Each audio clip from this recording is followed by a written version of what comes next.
हरि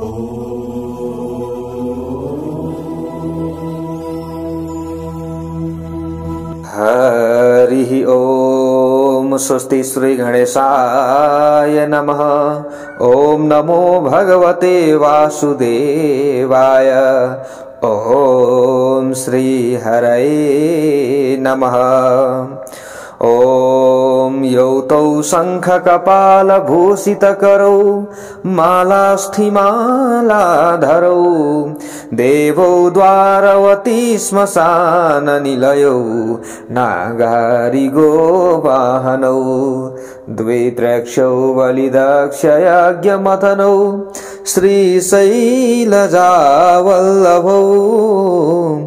पापं मे हरतां सदा हरिहरौ श्रीवत्स गंगाधरौ नारायणं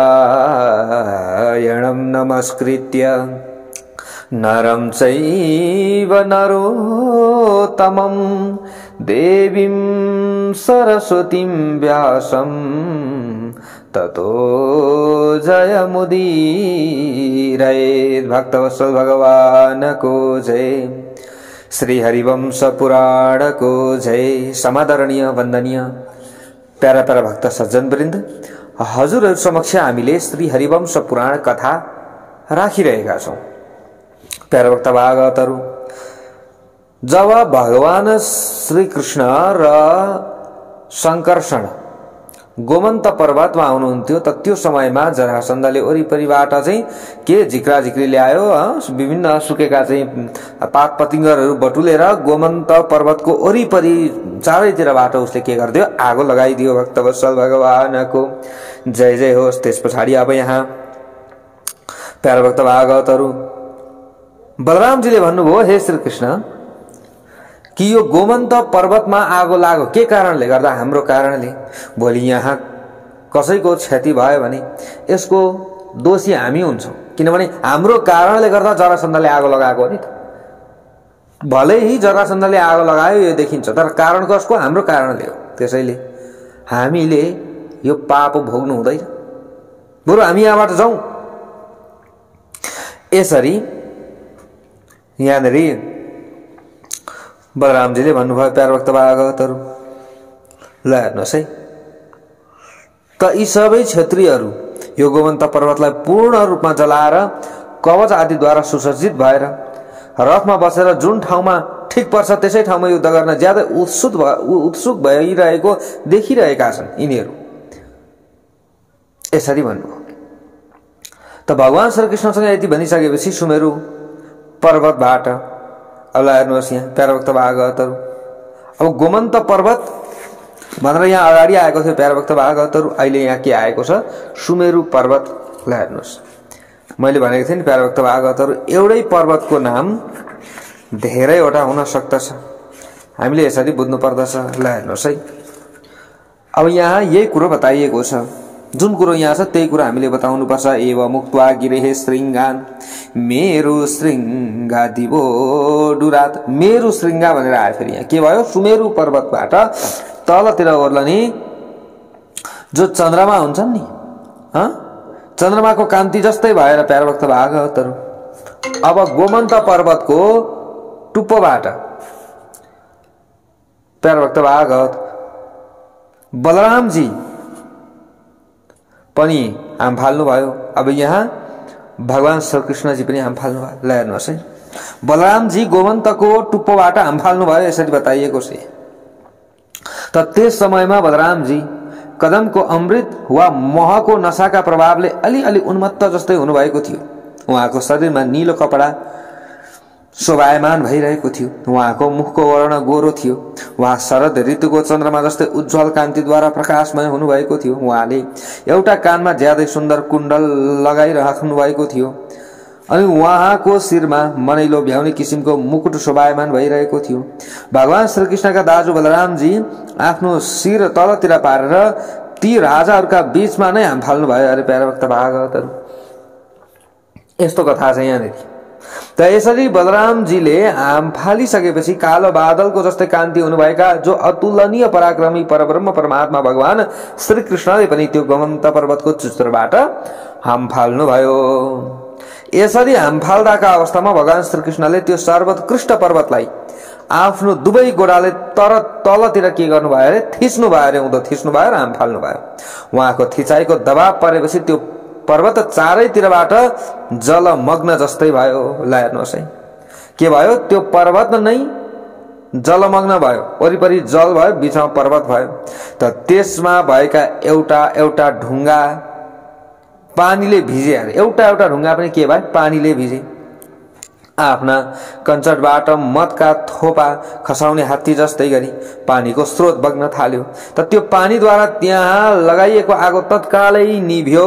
ल हेर्नुहोस् है त त्यस समयमा त्यो पर्वत प्रलय कालमा बादलहरूको समूहले वर्षाएको मुसलधारे पानीद्वारा अंशुमाली सूर्य शान्त भए जस्तै गरी यथार्थ रूपमा शान्त भयो। त त्यस समयमा पीताम्बर धारण गर्ने कालो बादल जस्तै वर्ण हुनुभएका कमल नयन भगवान श्री कृष्णले सिंहको जस्तै गर्जना गरिरहनु भएको थियो। त उहाँको शिरमा दिव्य मुकुट शोभायमान भइरहेको थियो र मुख अत्यन्तै शान्त थियो। उहाँको छातीमा श्रीवत्सको चिन्ह सुशोभित भएको थियो। शरीरका अङ्गहरूको कान्ति देवराज इन्द्रको जस्तै प्रकाशमय भइरहेको थियो। प्यारा भक्त भागवतहरू ल हेर्नुहोस् त बलरामजी पछि भगवान श्री कृष्णले पनि तिनै राजाहरूका बीचमा यसरी हाम फाल्नुभयो। उहाँहरू दुवैले हाम फाल्दा उहाँहरूका गोडाहरूले थिचिएकाले त्यो पर्वतले पानीको मूल स्रोतले झरना बगाउन थालेको थियो यसरी बताइएको छ। ल हेर्नुहोस् जुन त्यो ज्यादै डरलाग्दो आगो निभाउने कार्यमा सहायक सिद्ध भयो। त त्यो पर्वतबाट फेरि पानीका झरना वा मूल निस्किएको देखेर त्यो राजाहरूको मनमा भय उत्पन्न भयो। ल हेर्नुहोस् है हामीले त आगो लगाइदिएका थियौं, त्यहाँबाट त झरना पो झरिरहेको छ, सबै आगो निभ्यो। वैशम्पायन ऋषि भन्नुहुन्छ तौ नागा दाप्लुतौ दृष्ट्वा वसुदेव सुता बुभौ क्षुब्धं नरवरानीकं सर्वं सम्मूढवाहनम। हे जनमेजय उहाँहरू दुवै वसुदेवका पुत्र रत्न भगवान श्री कृष्ण र बलरामजी त्यो सर्वोत्कृष्ट गोमन्त पर्वतबाट हाम फालेर आएको देखेपछि ती राजाहरूको सेनामा खैला बैला मचियो। त उनीहरूका वाहनहरू पूर्ण रूपमा मोहित भए अनि त्यसपछि अत्यन्तै रिसाउनु भएका उहाँहरू दुवै यदुवंशी वीर आफ्ना हातहरूबाटै अस्त्र शस्त्रको कार्य सम्पादन गर्दै त्यो विशाल सेनाका बीचमा आनन्दपूर्वक घुम्न थाल्नुभयो। त त्यस समयमा उहाँहरू समुद्रमा हलचल उत्पन्न गराए जस्तै गरेर त्यहाँ घुमिरहनु भएको थियो। जस्तै समुद्रका बीचमा हलचल उत्पन्न गराउने जो गोही हुन्छ नि त्यस्तै गरेर उहाँहरू दुवैजना घुम्नु भएको थियो। यसको मतलब त्यो लडाईँको मैदानमा प्रवेश गरेपछि उहाँहरू दुवै यादवहरूका मनमा आफ्ना पुराना अस्त्र शस्त्रहरू स्वीकार गर्ने विचार उत्पन्न भयो। त्यसपछि ती हजारौं राजाहरूका बीचमा युद्ध गर्ने अभिलाषा राख्नुहुने त्यो लडाईँको मैदानमा ज्यादै शोभायमान देखिनुहुने उहाँहरू दुवै महात्माका हातमा आकाशबाट तिनै अस्त्र शस्त्र आए अरे। प्यारा भक्त भागवतहरू जुन यसभन्दा पहिले मथुरामा भएको युद्धमा उहाँहरूले प्राप्त गर्नुभएको थियो। भक्तवत्सल भगवानको जय। युद्धसँग सम्बन्धित संकटका समयमा तिनै अति प्रज्वलित अग्नि जस्तै तेजस्वी दीप्तिमान र शत्रुहरूको विनाश गरिदिने परम दिव्य अस्त्र शस्त्र आकाशबाट आइपुगे, जसलाई भगवान श्री कृष्ण र बलरामजीले मथुरामा नै फ्याँकेर हिँड्नु भएको थियो। उहाँहरूलाई फेरि तिनै दिव्यास्त्रहरूको प्राप्ति भयो। ती अस्त्र शस्त्रहरूका पछि मनुष्यको मांस खाने अभिलाषा भएका भूत प्रेत आदि पनि आइरहेका थिए। त्यो विशाल अस्त्र मूर्तिमान भएर अथवा शरीर धारण गरेर त्यो युद्धमा सबै राजाहरूको रगत र मांसको उपभोग गर्नका लागि ज्यादै लालायित भएका थिए यसरी बताइएको छ। यस्तै प्रकारले तिनीहरू सबैले दिव्य माला धारण गरेका थिए। तिनीहरूले आफ्नै प्रकाशद्वारा अति प्रकाशमान भएर दशै दिशाहरूलाई शोभायमान बनाइरहेका थिए। र आकाशमा हिँडडुल गर्ने प्राणीहरूलाई पनि भयभीत बनाइदिन्थे। यसरी आउने सिलसिलामा साम्वर्तक नाम भएको हलो अनि सौनन्द नाम भएको मुसल, सुदर्शन चक्र र कौमदकी नाम भएको गदा, यी चारवटा अत्यन्तै तेजस्वी अस्त्र शस्त्र त्यो महान युद्धको मैदानमा उहाँहरू दुवै यादव वीरहरूका लागि त्यहाँ आएका थिए, यसरी बताइएको छ। ल हेर्नुहोस्, त्यसपछि सबैभन्दा पहिले बलरामजीले त्यो लडाईँको मैदानमा अति सुन्दर आकृति भएको सर्पराज जस्तै नागबेली आकारको दिव्य मालाहरूद्वारा विभूषित भएको हलोलाई आफ्नो दाहिने हातमा लिनुभयो। अरे प्यारो भक्त भागवत, यसपछि यदुकुलका आभूषणका रूपमा रहनुभएका उहाँ बलवान वीरले आफ्नो देब्रे हातमा सौनन्द नाम भएको अति उत्तम मुसल लिनुभयो। प्यारो भक्त भागवत, जसले शत्रुहरू अत्यन्त पीडित बनाउँथ्यो। दर्शनीयम चलोकेषु चक्रमादित्य वर्चसम नाम्ना सुदर्शनम नाम प्रीतो जग्राह केशवः। त्यसपछि भगवान श्री कृष्णले सम्पूर्ण लोकहरूका लागि दर्शन गर्न योग्य सूर्य जस्तै अति तेजस्वी सुदर्शन नाम भएको चक्रलाई अत्यन्तै प्रसन्नतापूर्वक ग्रहण गर्नुभयो। फेरि सबै लोकहरूले दर्शन गर्नै पर्ने वादलहरूको गर्जना जस्तै टंकार ध्वनि निकाल्ने सारंग नाम भएको अत्यन्त प्रख्यात धनुषलाई पनि उहाँ सर्वशक्ति सम्पन्न भगवान श्री कृष्णले प्रसन्नतापूर्वक आफ्नो हातमा लिनुभयो। त्यसपछि देवताहरूले जससँग आफ्नो उद्देश्य वा प्रयोजन बताएका थिए, जसका आँखा फुलेका कमलका फूल जस्तै ज्यादै शोभायमान छन्, वहाँ भगवान श्री कृष्णको अर्को हातमा कौमदकी नाम भएको गदा आयो। हेर्नुहोस्, सबै अस्त्र शस्त्रहरू दुवैजनाका हातमा आए, यसरी बुझ्नु पर्यो। यसपछि जब साक्षात भगवान श्री कृष्णका अंश अवतारका रूपमा प्रकट हुनुभएका यी दुवै वीर, जो भगवान श्री विष्णुका चाहिँ श्री कृष्ण त भगवान श्री विष्णुका अंश अवतार हुनुहुन्छ नि त, पूर्ण अंश अवतार भनेर भनिन्छ जसलाई, त भगवान श्री विष्णुका अंश अवतारका रूपमा प्रकट हुनुभएका यी दुवै वीर बलराम र जो भगवान श्री कृष्ण हुनुहुन्छ, भगवान श्री कृष्णका हातमा अस्त्र शस्त्रहरू आएर उहाँहरू अस्त्र शस्त्रबाट सुसम्पन्न हुनुभयो। तब त्यो युद्धको मैदानमा ती शत्रुहरूसँग युद्ध गर्न थाल्नुभयो। यसरी आफ्ना दिव्य अस्त्र शस्त्र धारण गरेर त्यो लडाईँको मैदानमा उभिनुभएका उहाँहरू दुवै दाजुभाइ वीर बलराम र भगवान श्री कृष्ण एक अर्काको स्वरूप हुनुहुन्थ्यो, यसरी बताइएको छ। उहाँहरूको मूल अंश एउटै थियो। त्यो युद्धको लडाईँको मैदानमा उहाँहरूसँग तुलना गर्न योग्य अर्को कोही पनि थिएन। उहाँहरू दुवै एउटै भगवान श्री विष्णुका दुईटा स्वरूप हुनुहुन्थ्यो। शत्रुहरूको प्रतिकार गर्दै सर्वशक्ति सम्पन्न ईश्वरको जस्तै पराक्रम देखाइरहनु भएको थियो, यसरी बताइएको छ। प्यारभक्त भागवत हलमुद्यम्य रामस्तु सर्पेन्द्रमिव कोपनम चचार समरे वीरो द्विशतामन्त कोपमः। त्यसपछि पराक्रमी वीर बलरामजी अत्यन्तै रिसाउँदै सर्पराज जस्तै साम्वर्तक नाम भएको हलो हातमा लिएर लडाईँको मैदानमा शत्रुहरूका लागि काल स्वरूप भएर घुम्न थाल्नुभयो। उहाँ दया धर्म आदि गुणबाट सम्पन्न मन भएका बलरामजीले क्षत्रियहरूको रथहरूको समूहलाई पछाडितिर धकेल्दै हात्तीहरू र घोडाहरूमा आफ्नो रेस सफल बनाउन थाल्नुभयो। लडाईँको मैदानमा अत्यन्तै सुन्दर देखिनुहुने बलरामजी हलोको माध्यमद्वारा हात्तीहरूलाई माथितिर फ्याँकिदिनुहुन्थ्यो अरे, अनि मुसलले प्रहार गरेर तिनीहरूलाई मारिदिनुहुन्थ्यो। यसरी ती पर्वत जस्तै आकार भएका हात्तीहरूलाई उहाँले के गर्नुभयो? मार्नुभयो।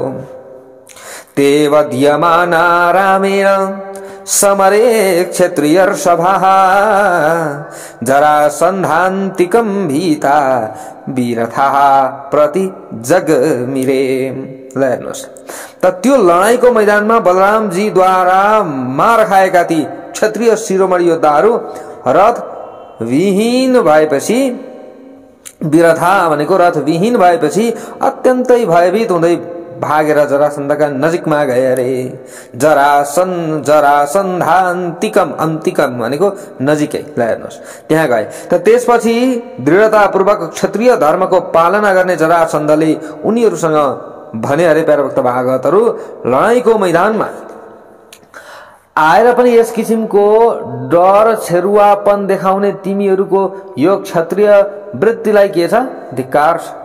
क्षत्रिय भएर लडाईँमा गइसकेपछि पछाडि हट्ने हो, बरु वीरगति प्राप्त होस्, आफू अगाडि बढ्नुपर्छ। तिमीहरूको यो डर छेरुवापनलाई धिक्कार छ। ल हेर्नुहोस् है, यसरी धिक्कार गर्यो जरासन्धले। ज्ञानी पुरुषहरूले लडाईँको मैदानमा आफ्नो पराक्रम नदेखाएर रथ विहीन भएर भाग्ने योद्धाको यो डर छेरुवापनलाई गर्व पतन जस्तै गरी असह्य बताएका छन्। यो कुरो थाहा छ तिमीहरूलाई? यी ग्वाला अत्यन्त बलविहीन छन्, पैदल रहेका छन्, पृथ्वीमा एक्लै उभिएका छन्। यस्तो अवस्थामा पनि यिनीहरूबाट डराएर तिमीहरू किन भागिरहेका छौ? तिमीहरूको यस किसिमको क्षत्रिय वृत्तिलाई धिक्कार छ। क्षिप्रम समभिवर्तन्ताम मम वाक्येन नोदितः यावदेतौ रणे गोपौ प्रेषयामि यमक्षयम। यसैले मेरो आज्ञाद्वारा अभिप्रेरित भएर तिमीहरू सबैले अत्यन्त चाँडै शत्रुहरूमाथि आक्रमण गर। त्यस समयसम्म म यो लडाईँको मैदानमा यी दुवै ग्वालाहरूलाई मारेर यमलोक पठाइदिन्छु। म के गर्छु? यिनीहरूलाई यमलोक पठाइदिन्छु। त्यसपछि जरासन्धको कुराबाट आश्वस्त भएर ती सबै क्षत्रियहरू बाणहरूको वर्षा गराउँदै अत्यन्तै प्रसन्नतापूर्वक फेरि के गर्न थाले? युद्ध गर्न थाले। भक्तवत्सल भगवानको जय जय होस्। उनीहरू सुनको आभूषणहरूद्वारा सुसज्जित भएका घोडाहरू, चन्द्रमाको जस्तै कान्ति भएका रथहरू र माहुतेले हाँकेका हात्तीहरूका माध्यमद्वारा अथवा तिनीहरूमा सवार भएर लडाईँको मैदानमा उत्साहपूर्वक अगाडि बढ्न थाले। त उनीहरूको शरीरमा कवच र हातहरूमा खड्ग थियो, यसरी बताइएको छ। तिनीहरू अस्त्र शस्त्र आभूषण अनि कपडाद्वारा पूर्ण रूपमा सुसज्जित भएका थिए। तिनीहरूले आफ्ना धनुषहरू उठाई राखेका थिए, यसरी बताइएको छ। उनीहरू बाणहरू र ठोक्राहरूबाट सम्पन्न थिए। जुन राजा त्यो लडाईँको मैदानमा रथहरूमा बसेका थिए, तिनीहरूको जो बसेका थिए प्यारा भक्त भागवतहरू, तिनीहरूको शिरमाथि अग्लो छाता लगाइएको थियो। यस्तै प्रकारले उनीहरूलाई सुसारेले मनमोहक चमरद्वारा हम्किरहेका थिए, यसरी बताइएको छ। यसरी तिनीहरू सबै ज्यादै शोभायमान भएका थिए। त्यो लडाईँको मैदानमा ओर्लिएर सबैतिर आक्रमण गर्नुहुने वसुदेवका पुत्र उहाँ सर्वशक्ति सम्पन्न वीरहरू युद्ध गर्नका लागि अत्यन्तै उत्सुक देखिरहनु भएको थियो। त्यो लडाईँको मैदानमा उहाँ दाजुभाइहरू, ती राजाहरूका बीचमा धेरै डरलाग्दो युद्ध हुन थाल्यो। ल हेर्नुहोस् है, ती दाजुभाइहरू अनि ती राजाहरूका बीचमा के भयो? डरलाग्दो युद्ध हुन थाल्यो। त्यसमा अत्याधिक बाणहरूको वर्षा भइरहेको थियो। गदाहरूको प्रहारको प्रभावले त्यो युद्ध अझै भयानक बन्दै गइरहेको थियो। त्यसपछि हजारौं बाणहरूको प्रहारलाई स्वीकार गर्दै दुवै युद्ध गर्ने अभिलाषाबाट अभिप्रेरित हुनुभएका महायोद्धा वर्षाको चोट सहँदै दुई पर्वत जस्तै गरी अविचल भावपूर्वक उभिरहनु भयो, यसरी बताइएको छ। यसरी शत्रुद्वारा प्रहार गरिएका गदाहरू, वर्षाहरू अनि मुद्गर भनेको डल्लेठोहरूको चोटबाट पीडित भएर उहाँहरू दुवै महाधनुर्धर वीर यादवहरू डगमगाउनु भएन। प्यारा भक्त भागवतहरू डटिरहनु भयो। दुवै भाइले सबैसँग लडाईँ गरिरहनु भएको छ। यसपछि शङ्ख चक्र र गदा धारण गर्नुहुने कालो बादल जस्तै वर्ण हुनुभएका महातेजस्वी भगवान श्रीकृष्ण वायुद्वारा अभिप्रेरित भएर प्रज्वलित भएको अग्नि झैं फैलिँदै जानुभयो अरे प्यारा भक्त भागवतहरू। अनि सूर्य जस्तै चम्किलो र तेजपूर्ण आफ्नो सुदर्शन चक्रद्वारा मनुष्य, हात्ती, घोडा, ठुला ठुला रथहरूलाई पनि टुक्रा टुक्रा पार्न थाल्नुभयो। यसै गरी गदाद्वारा हिर्काइएका, हलोद्वारा तानेर नष्ट पारिएका राजाहरू आफ्नो चेतना गुमाएर लडाईँको मैदानमा लडे। यसरी नै सुदर्शन चक्रका छुराद्वारा काटिएर टुक्रा टुक्रा भएका राजाहरूका विचित्र रथहरू भग्नावशेषमा परिणत भए। त त्यो लडाईँको मैदानमा अगाडि बढ्न सकेनन् अरे। यसैगरी मुसलहरूको प्रहारद्वारा घाइते भएका 60 वर्ष उमेर भएका हात्तीका दाँत दारा भाँचिएकाले प्यारा भक्त भागवत शरद ऋतुको पानीले विहीन भएका बादलहरू जस्तै असमर्थ भएर दुःखदायी चित्कार गरिरहेका थिए ती हात्तीहरूले। यसरी नै सुदर्शन चक्रबाट उत्पन्न भएको आगोबाट डढेर कयौं घोडाहरूमा सवार भएका पैदल योद्धाहरू पृथ्वीमा ढलेका थिए। तिनीहरूको प्राणले तिनलाई परित्याग गरिसकेको थियो। तिनीहरू वज्रको चोट सहन गर्न नसकेर मरेका जस्तै देखिन्थे। यसैगरी चक्र र हलोद्वारा भस्म भएका, यसरी भस्म भएर चिरा चिरा पारिएको अथवा दुई फ्याक पारिएको त्यो महत्त्वपूर्ण सेना यसरी पृथ्वीमा लडेको थियो कि मानौ प्रलय भएकाले सबैको एकै पटक संहार भएको छ। भक्तवत्सल भगवानको जय जय होस्। त्यहाँ शरीर धारण गरेर प्रकट भएका ती श्री विष्णुका दिव्य अस्त्र शस्त्रहरूको क्रीडास्थल रूपी लडाईँको मैदानतिर हेर्न पनि ती राजाहरू असमर्थ भएका थिए। यस युद्ध भूमिमा कयौं रथहरू पिसिएर धुलो पिठो भए, कयौंका राजा चाहिँ मारिए, कयौंका एउटा एउटा पाङ्ग्रा नष्ट भएकाले तिनीहरू भुइँमा लडेका थिए। यसरी चक्र र हलोद्वारा जहाँ सङ्कटकालीन अवस्था उत्पन्न भएको थियो त्यसै प्यारभक्त भागवत ठाउँमा ज्यादै डरलाग्दो लडाईँमा राक्षसहरूद्वारा उत्पन्न गरिएका ती भयानक उत्पात सूचित गर्ने किसिमका घटनाहरू घट्न थाले। यसरी बताइएको छ, जुन आलाप विलाप गर्दै चिच्याइरहेका थिए, जसलाई बाँस जस्तै गरेर चिरिदिएका थिए, यस्ता मनुष्यहरू, हात्तीहरू, रथमा सवार भएकाहरू, घोडाहरूको अन्तिम संख्या कति बाँकी छ यो पत्ता लगाउन असम्भव भइसकेको थियो। यसैगरी पृथ्वीमा लडिरहेका राजाहरूको रगतद्वारा पूर्ण रूपमा भिजेको यो लडाईँको मैदान रातो चन्दनद्वारा भिजेका अङ्गहरू भएकी नारी जस्तै ज्यादै भयानक भएको अनुभूति हुन्थ्यो। यसरी नै मनुष्यहरूका कपालहरू, हड्डीहरू, होसोहरू, आन्द्राहरूसँग मिलेर काटिएका हात्तीहरूका रगतको प्रवाहले त्यहाँको जमिनलाई ढाक्दै गइरहेको थियो। त्यो लडाईँको मैदान अत्यन्तै डरलाग्दो भएको अनुभूति हुन्थ्यो, जहाँ मनुष्यहरू तिनीहरूका वाहनहरूको संहार भइरहेको थियो। त्यहाँ सधैँ स्यालहरूको अमङ्गल सूचक शब्द गुन्जिरहेको हुन्थ्यो। त्यो हेर्न पनि डरलाग्दो थियो। त्यहाँ घाइते भएका प्राणीहरूको चित्कारपूर्ण विलौना सबैतिर गुन्जायमान भएको थियो। रगतका धेरै कुण्ड वा पोखरी बनेका थिए। हात्तीहरूका लासहरूले ढाकिएको त्यो लडाईँको मैदान कालको क्रीडास्थल जस्तै भएको अनुभूति हुन्थ्यो। यसैगरी कतै योद्धाहरूका हातहरू काटिएर झरेका थिए, कतै धेरै योद्धाहरूको मृत्यु भएर शरीर एकै ठाउँमा थुप्रिएका थिए भने कतै चिरिएका घोडाहरूका लासहरू लडिरहेका थिए। ठुला ठुला बकुल्लाहरू, कागहरू, गिद्धहरूको ध्वनिले त्यो युद्धको मैदान गुन्जायमान भइरहेको थियो, जहाँ ठुला ठुला राजाहरू धराशायी भइरहेका थिए र मृत्यु एउटा साधारण कुरा भएको थियो त्यो समयमा। यसरी बताइएको छ, त्यो युद्धको मैदानमा काल जस्तै देखिनुहुने भगवान श्रीकृष्णले शत्रुहरूको वध गर्ने विचार वा चिन्तन गरिरहनु भएको थियो। प्रलयका समयको सूर्य जस्तै प्रकाशमय हुने त्यो सुदर्शन चक्र र फलामबाट बनेको कालो गदा हातमा लिएर भगवान श्रीकृष्णले सेनाको बीच भागमा उभिएर त्यहाँ भएका राजाहरूसँग भन्न लाग्नु भयो, अरे प्यारभक्त भागवत के भन्दै हुनुहुन्छ त? अब यहाँ सुनौ। प्यारभक्त भागवतहरू हात्ती, घोडा र रथद्वारा सम्पन्न भएका हे शत्रुवीर हो भन्दै यहाँ भन्न लाग्नुभयो। कसले? भगवानले। अब युद्ध किन गर्दैनौ तिमीहरू? युद्ध किन गर्दैनौ? किन पछि हटिरहेका छौ? अहिले नै तिमीहरूले किन युद्ध परित्याग गरेका? हामी त दुई भाइ मात्रै छौं, हामी पछाडि हटेका छैनौं, तिमीहरू सयौं लाखौंका संख्यामा छौ, आओ लडाईँ गर्न। अस्त्रका ज्ञाता तथा युद्धलाई नै आफ्नो पुरुषार्थ सम्झने हे वीर हो, किन यसरी पलायन हुन्छौ अर्थात् युद्धबाट भाग्दछौ? म त युद्ध गर्नका लागि आफ्ना दाजुसँगै तिमीहरूका अगाडि भुइँमा नै उभिएको छु त।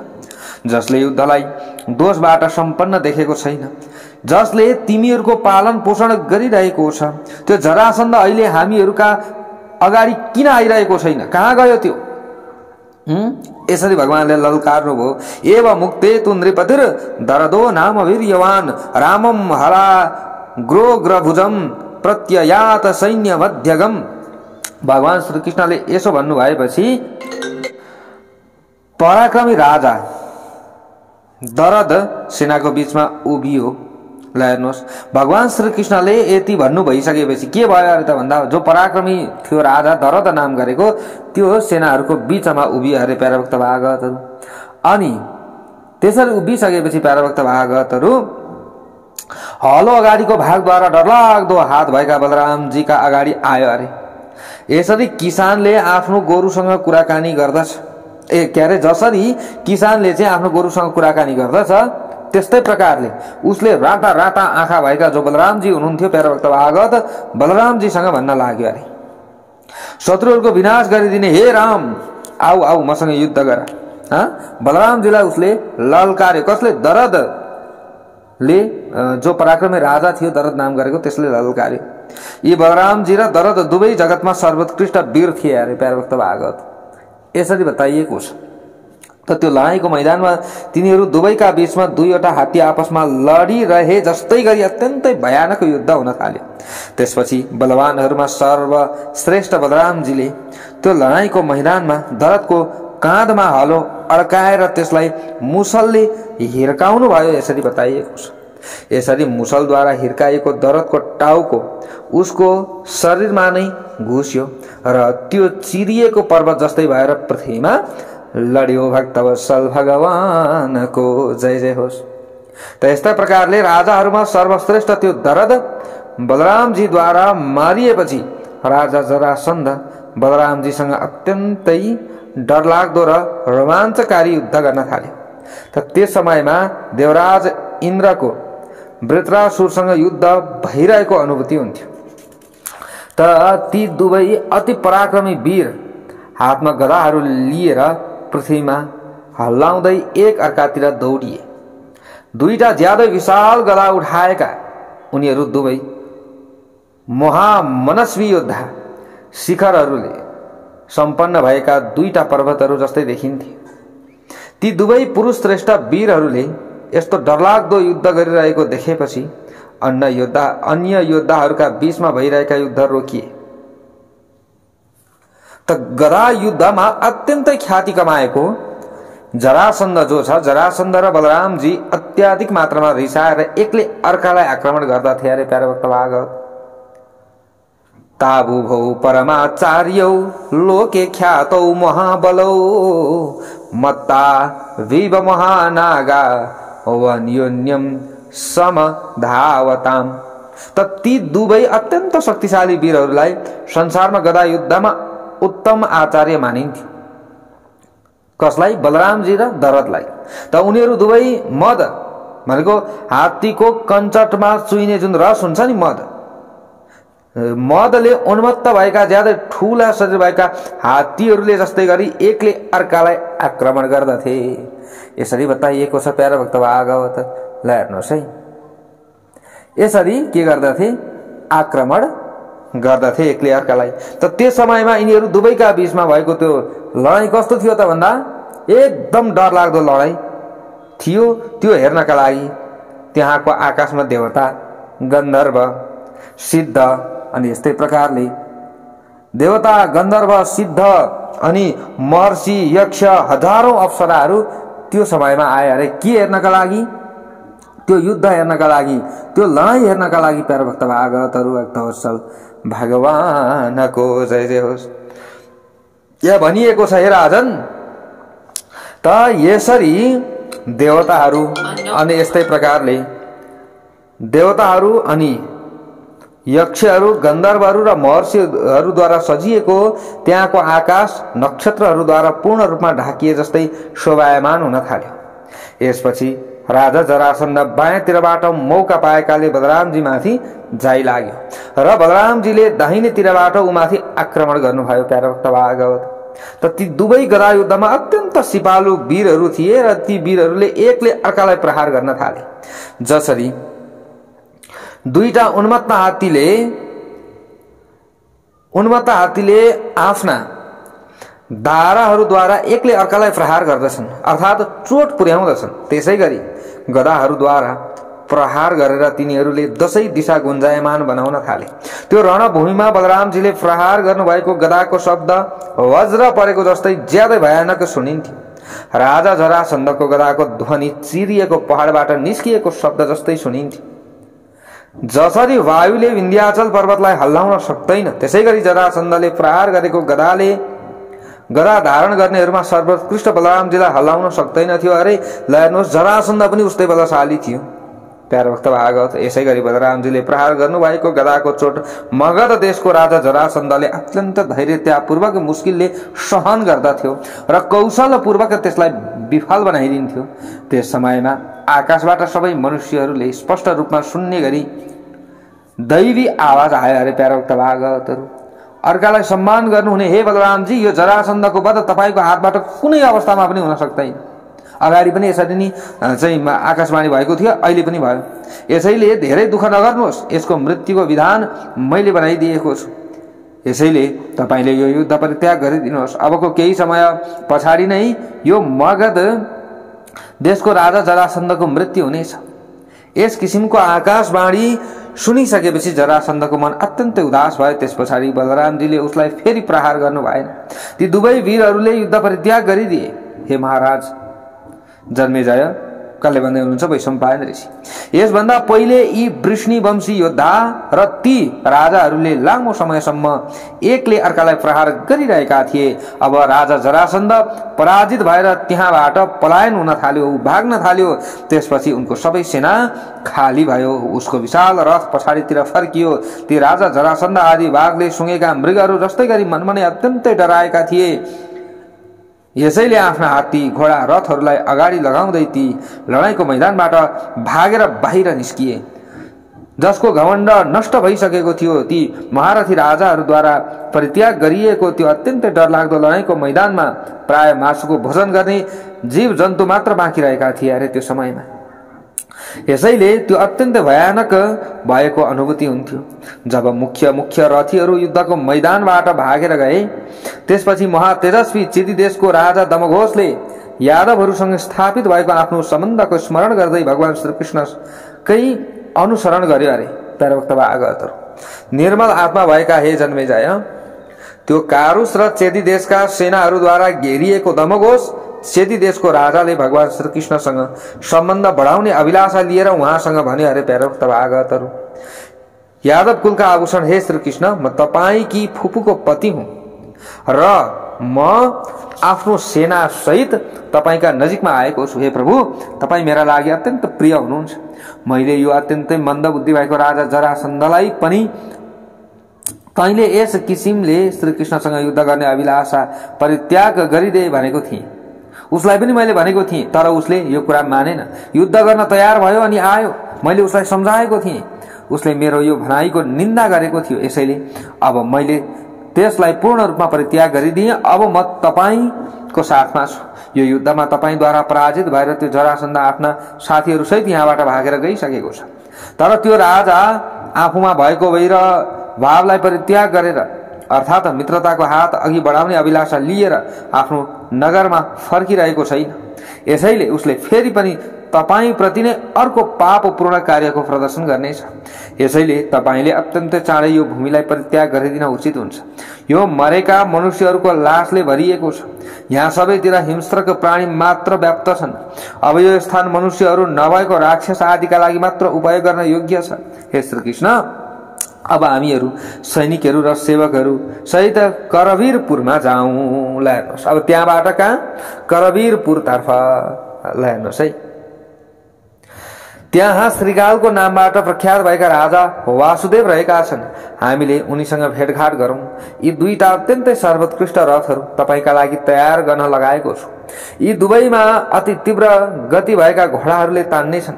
यी दुवै रथलाई, यी रथका पाङ्ग्रा लगायतका सबै अङ्गहरू ज्यादै बलिया छन्। तपाईँको कल्याण होस्। तपाईँ बलराम सहित रथमा सवार भएर अत्यन्त चाँडै यहाँबाट हिँड्नुहोस्। म करवीरपुरमा निवास गर्ने राजासँग भेटघाट गर्नका लागि धेरै व्याकुल भइरहेको छु। अब यसरी चेदी नरसले भने, प्यारो भक्त भागवत, वैशम्पायन ऋषि भन्नुहुन्छ, हे जन्मेजय, आफ्ना फुपाजु चेदी देशका राजा दमघोषका यस किसिमका वचन सुनेर सम्पूर्ण जगतका गुरु भगवान श्रीकृष्ण मनमनै अत्यन्त प्रसन्न हुनुभयो। अरे र भन्नुभयो, ओहो, हामीहरू युद्ध गरेकाले धेरै थकित भएका थियौं।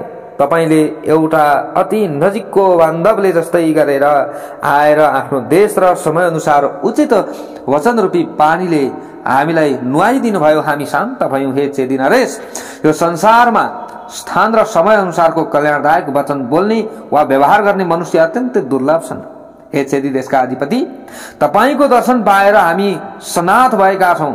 अब यो समयमा यहाँ हामीसँग तपाई जस्तो आफ्नो बन्धु रहनु भएको छ। हामीसँग त्यस समयमा हाम्रो अप्राप्य केही पनि छैन, अर्थात् सबै कुरा सजिलै अब उपलब्ध हुन सक्दछ हामीलाई। हे चेदी देशका अमूल्य आभूषण, हामी दुवै तपाईबाट सनाथ भएर जरासन्ध तथा ऊ जस्ता जुन अरू राजाहरू छन् तिनीहरू सबैको वध गर्न समर्थ भएका छौं। अब हे चेदी वंशी उत्तम पुरुष, सबै राजाहरू मध्ये तपाई मात्र यदुवंशीहरूको पहिलो बन्धु हुनुहुन्छ। अब तपाईले अत्यन्त धेरै लडाई हेर्ने अवसर पाउनुहुनेछ। यो संसारमा युद्धका माध्यमद्वारा आफ्नो जीवन निर्वाह गर्ने जुन राजाहरू अहिलेको अवस्थामा जीवित रहेका छन् नि, तिनीहरू सबैले आजको यो चक्र र मुसलद्वारा भएको युद्धको सधैँ चर्चा गर्नेछन्। अब सधैँ यसको प्रशंसा गर्नेछन्। पर्वतहरूमा सर्वोत्कृष्ट यो गोमन्त पर्वतका काखमा भएको युद्धमा हामीबाट जुन जुन राजाहरू पराजित भएका छन् तिनीहरूका विषयमा सुन्ने अथवा स्मरण गर्ने मनुष्यहरू पनि सजिलै स्वर्गलोकमा जानेछन्। यसैले हे महाराज चेदी राज, अब हामी तपाईले बताउनु भएको मार्गबाट आफ्नो कल्याणका लागि त्यो अत्यन्तै उत्तम नगर करवीरपुरमा जानेछौं। त्यसपछि उहाँहरू यति भनिसकेपछि सबै तीनवटा शरीर धारण गरेर अग्निहरू जस्तै रथमा सवार भएर वायुको गति जस्तै उडाउने घोडाहरूद्वारा विशाल बाटोबाट हिँड्न लाग्नुभयो। देवता जस्तै देखिने वीर उहाँहरू बाटामा 3 रात्रि बास बसेपछि त्यो ज्यादै उत्तम नगरी करवीरपुरमा पुग्नुभयो, जहाँ उहाँहरूले आफ्नो कल्याणलाई दृष्टिगत गर्दै एउटा अति आनन्ददायक ठाउँमा बसोबास गर्ने व्यवस्था मिलाउनु भयो। भक्तवत्सल भगवानको जय जय होस्। अब चेदी राज सहित दुवैजना सबै तीनैजना कहाँ जानुभएको छ? करवीरपुरमा जानुभएको छ। अब यहाँ कस्तो कथा आउँछ त्यहाँ पुगिसकेपछि यो भोलिको भागमा हजुरहरूले श्रवण गर्न पाउनुहुनेछ। भक्तवत्सल भगवानको जय जय।